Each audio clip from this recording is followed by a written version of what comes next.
The public accounts watchdog Scopa is considering a request to have former Eskom CEO André Ruyter appear before it.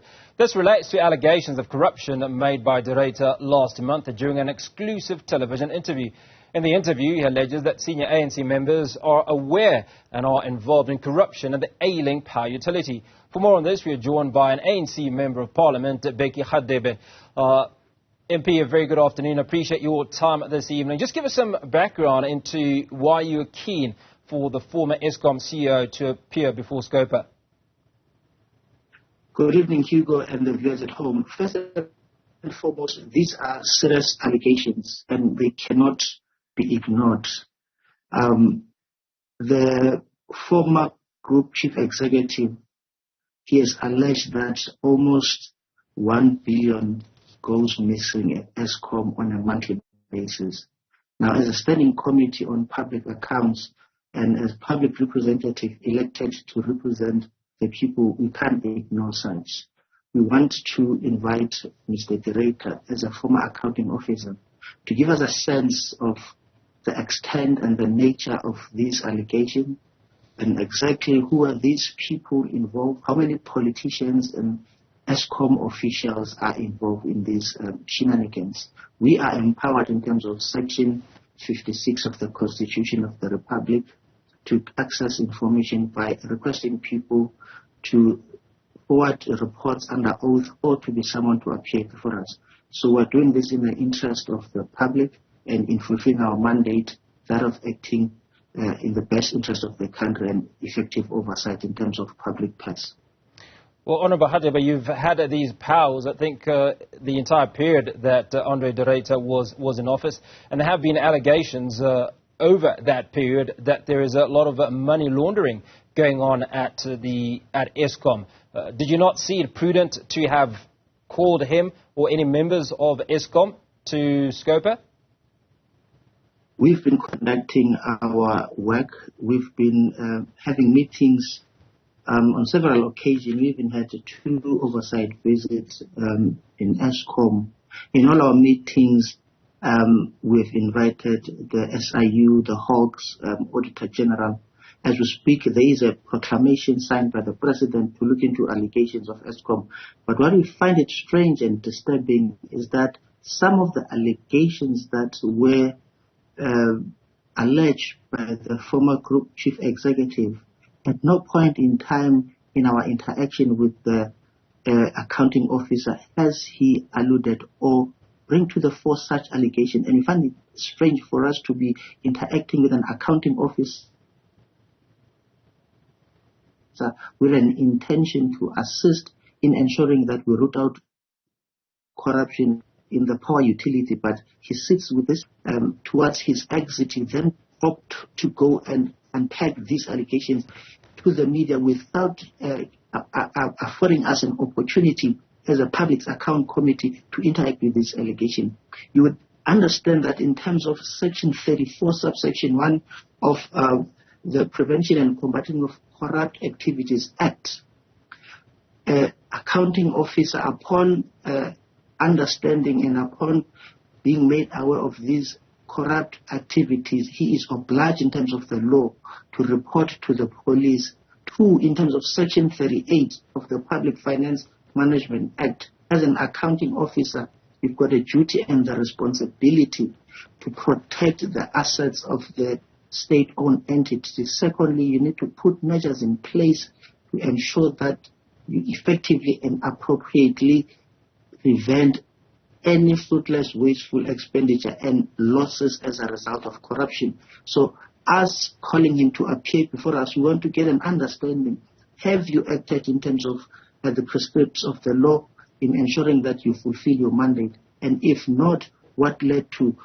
Why did you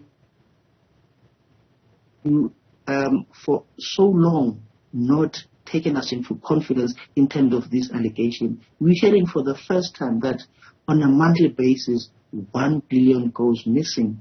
Some of the issues, yes, he did raise with us, but majority of what he unpacked in that interview were not shared with us. Hence, we want to get to the bottom of this.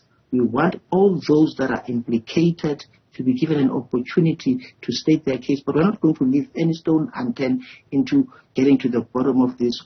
Those alleged ministers, if indeed what Mr. Ruyter is alleging is true, they'll have to face the full might of the law.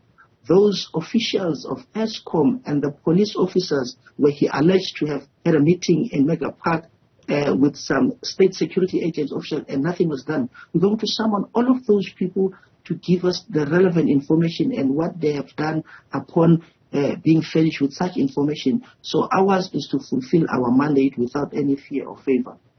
Now, you mentioned that André de Ruyter did rather give you some information prior to this incident or prior to the interview that we saw on another TV channel. Can you explain to us what it is that you were able to do with the information that you had already?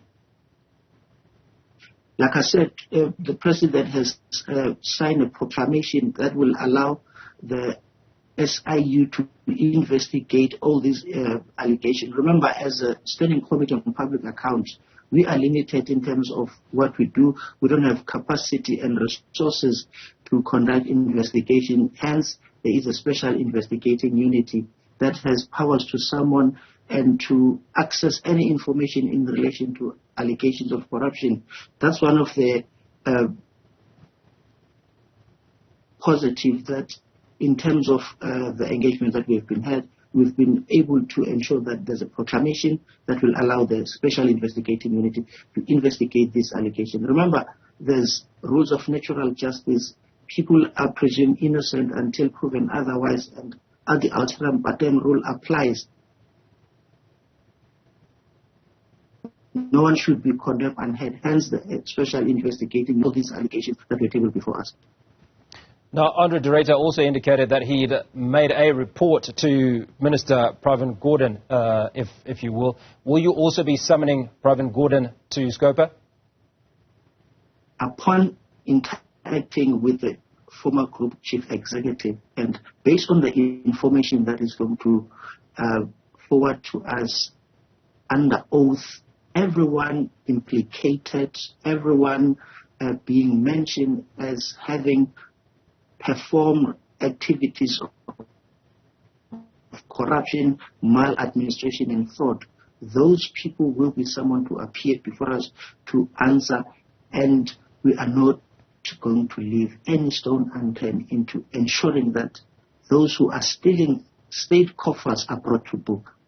What are your expectations from André de Ruyter when he does visit Scopa?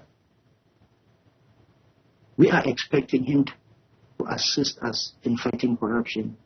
And if he has information at his disposal, remember, he was an accounting officer, highest level in terms of senior executive management. If he's got access to information and he has uncovered the root cause of corruption at the power utility, we expect him to collaborate and work with us in ensuring that the law enforcement agencies who are having powers to investigate are directed towards the right direction in order to expedite the process of rooting out corruption. So we are not at this current time casting aspersion on anyone.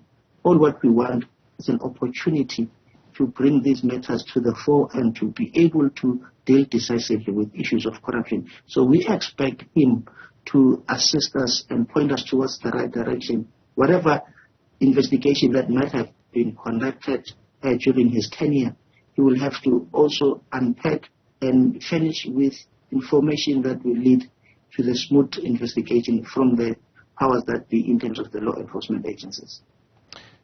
So, Honourable Member of Parliament, a couple of questions I'd like to ask. One obviously is when André de Ruyter comes before Scopa, he is coming as a whistleblower, right? And we do know that there have been cases of intimidation, harassment, and whistleblowers being killed. Can you guarantee his safety?